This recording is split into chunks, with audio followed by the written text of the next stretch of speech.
Olá, me chamo Bruna Cury, sou psicóloga, atuo no consultório e o assunto de hoje é a psicossomática. Essa é uma área que eu gosto muito, particularmente. Eu costumo sempre trazer, os conhecimentos da psicossomática nos casos em que eu considero que ela se encaixa. Então, eu trago para os pacientes um pouquinho sobre o que a psicossomática considera acerca do ser humano.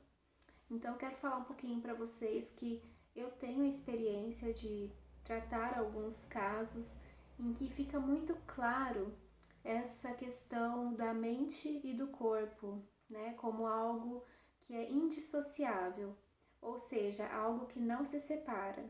Então, seria uma mente, seria uma psique que sofre, que traz a questão do sofrimento, da angústia e não consegue administrar, não consegue resolver, E com isso, essa mente ela vai se sobrecarregando, esse sofrimento, essa angústia, toda essa questão, de um cunho mais negativo, de um cunho mais da dor mesmo, relacionado à dor. Tudo isso vai sobrecarregando no sujeito, na vida do sujeito, no trabalho do sujeito, na vida pessoal, E com isso, esse corpo biológico, eu digo, começa a apresentar alguns sintomas. Então, dentre eles, vou falar um pouquinho alguns, Pode ser uma infecção urinária, uma dor de cabeça forte, frequente, uma palpitação, uma sensação de uma taquicardia, uma sensação de que o coração está pulsando fora do corpo, Ou então que ele vá sair do corpo. São muitas as questões, A falta do sono, aquele sono que não chega naturalmente, uma disfunção, relacionada a alguma questão. Então, são muitos os sinais, As doenças, os incômodos, Que surgem no corpo biológico para sinalizar que algo não está indo bem. Então, assim, como que eu procedo aqui no consultório? Quando o paciente me traz essa reclamação, essa questão de que algo não vai bem, eu sempre costumo perguntar se já foi feito algum exame laboratorial, se já foi passado por alguma consulta médica, No sentido assim, de analisar aquele órgão, que a gente fala o órgão de choque, que é onde acontece, Onde os sintomas aparecem. Então, assim, analisar, biologicamente falando, por meio da medicina, se existe alguma questão ali, porque também há casos em que é uma patologia, É o começo de uma doença. Então, assim, a gente tem que descartar essa hipótese. Então, eu sugiro sempre que esse paciente faça algum exame, que o médico vai solicitar, o médico especialista daquele órgão, daquela área, e descartando a possibilidade de que há algum problema mesmo, por exemplo, Vou dar um exemplo aqui. A questão da arritmia, do batimento cardíaco.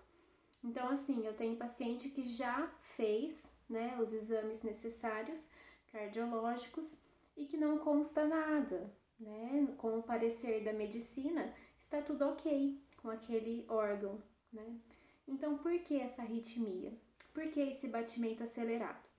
E a gente encontra, com muita felicidade, vários médicos que indicam o paciente para terapia.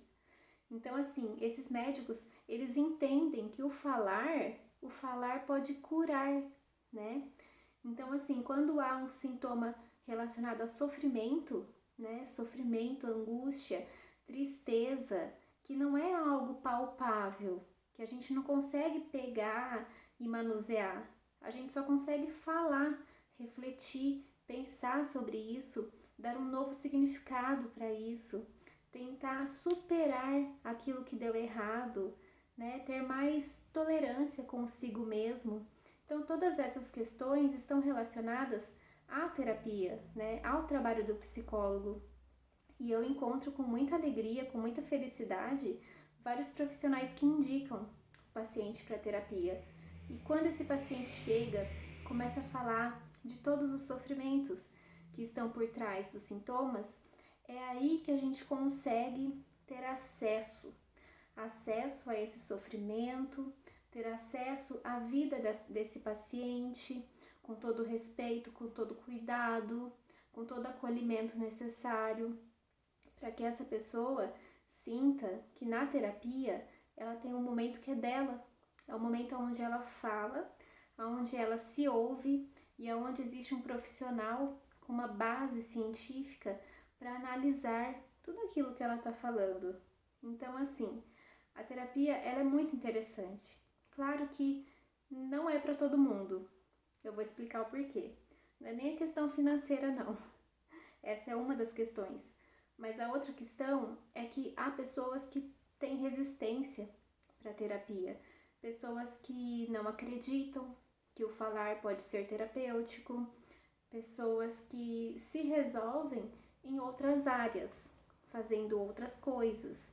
Então, assim, a terapia não é para todo mundo. Mas para as pessoas que se encontram, né, e que se permitem esse processo terapêutico, que conseguem entrar em terapia, eu posso dizer com muita segurança que a terapia é um espaço onde você pode crescer enquanto pessoa, pode dar novos significados para aquilo que está mal resolvido, né? E consegue superar todas as situações de sofrimento, né? Então, assim, não é mágica, não é rápido, não é o profissional que faz por você, tá? Mas é uma relação entre terapeuta e paciente que, se ambos estão dedicados a isso, ela pode dar muito certo e o resultado pode ser muito positivo. Então, assim, eu quero deixar essa consideração por hoje e eu volto aqui um outro dia para falar de um outro assunto. Muito obrigada!